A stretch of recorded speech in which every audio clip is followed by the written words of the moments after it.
Hello Pandua, কেমন আছেন? আশা করি অনেক ভালো আছে। তো এইদিকে কিন্তু বাংলাদেশ নারী দলের খেলা চলে আছে। এটি কিন্তু দ্বিতীয় ম্যাচ। তো বাংলাদেশ নারী দল বনাম থাইল্যান্ড নারী দল কিন্তু দুইটি ফ্রেন্ডলি ম্যাচের আয়োজন করেছিল থাইল্যান্ডের মাটিতে। তো এইখানে কিন্তু বাংলাদেশ নারী দল কিন্তু থাইল্যান্ডের নারী দলের কাছে প্রথম ম্যাচ কিন্তু 3-0 গোলে হেরে যায়। তো এখন কিন্তু দ্বিতীয় ম্যাচ চলে আসে। তো এই ম্যাচটি কিভাবে লাইভ দেখবেন সেই সম্পর্কে কিন্তু আজকে ভিডিওতে বলা হবে, এবং কারা এগিয়ে আছে এবং অনেক বিভিন্ন রকম সমস্যা হয়েছে সেই সম্পর্কে কিন্তু আজকে ভিডিওতে বলা হবে। তো দেখতে থাকুন। তো প্রথম ম্যাচ কিন্তু তারা যে লাইভ চ্যানেলে দেখাতে চাইছিল শেষ পর্যন্ত কিন্তু তারা দেখায়নি, কিন্তু এই ম্যাচটি কিন্তু দ্বিতীয় ম্যাচটি কিন্তু 100% দেখাবে।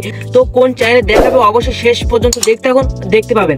তো আমার থাকুন। তো বাংলাদেশ নারী দল বনাম থাইল্যান্ড নারী দলের যে খেলাটি হচ্ছে, তো এই খেলা কিন্তু একদম বাজে একটা স্টেডিয়ামে আছে।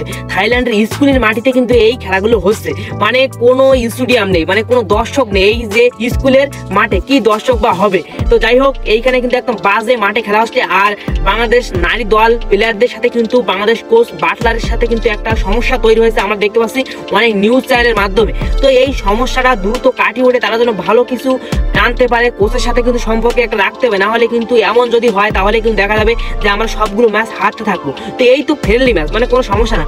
থাইল্যান্ড নারী দল কিন্তু আমার থেকে অনেক এগিয়ে। বাংলাদেশ নারী দল কোথায় 104 নম্বরের র্যাঙ্কিং এ, আর থাইল্যান্ড নারী দল কিন্তু তারা কিন্তু আছে 53 নম্বরে, মানে তারা কিন্তু আমাদের থেকে 51 ধাপ এগিয়ে, মানে অনেক এগিয়ে। তো প্রথম ম্যাচ কিন্তু আমরা তাদের কাছে 3-0 গোলে হেরে যাই, এবং দ্বিতীয় ম্যাচ থাইল্যান্ডের মাটিতে কিন্তু আবার একই স্টেডিয়ামে হবে। তো এইখানে কিন্তু সেই একই স্টেডিয়াম, মানে একদম বাস স্টেডিয়াম স্কুলের মাঠে কিন্তু খেলা হবে। তো কিছু করার নাই। তো এই ম্যাচটি আপনি কিভাবে লাইভ দেখবেন?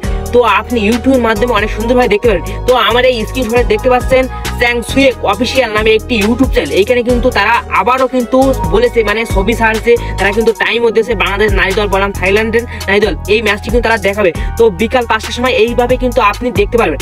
আর ফেসবুক পেজের মাধ্যমে কিভাবে দেখতে পারেন? তো ফেসবুক পেজের মাধ্যমে থাই ওমেন ফুটবল, তো এইখানে যে পেজটি দেখতে পাচ্ছেন স্ক্রিনশটে, এইখানে কিন্তু তারা দেখাবে, আবারও তারা কিন্তু বলেছে।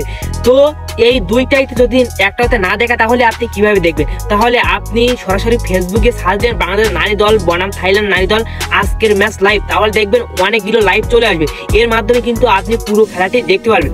তো বাংলাদেশ নারী দলের জন্য শুভকামনা রইল, তারা যেন ভালো কিছু করতে পারে, প্রথম ম্যাচে হারার প্রতিশোধ জন্য দ্বিতীয় ম্যাচে নিতে পারে। আর তাদের মধ্যে যে বাংলাদেশ কোচ বাটলার এবং বাংলাদেশ নারী দলের মধ্যে যে সমস্যা হয়েছে, তা সেই সমস্যা কাটিয়ে উঠুক, সবাই মিলেমিশে যেন এই ম্যাচটি জিততে পারে, এই তার জন্য শুভকামনা রইল। তো আজ এই পর্যন্ত। ভিডিওতে একটি লাইক এবং চ্যানেলে একটি সাবস্ক্রাইব করে আমার সাথে থাকবেন। নেক্সট ভিডিওতে আবার দেখা হবে আপনার সাথে। তো আজ এই পর্যন্ত, টাটা, ভালো থাকেন।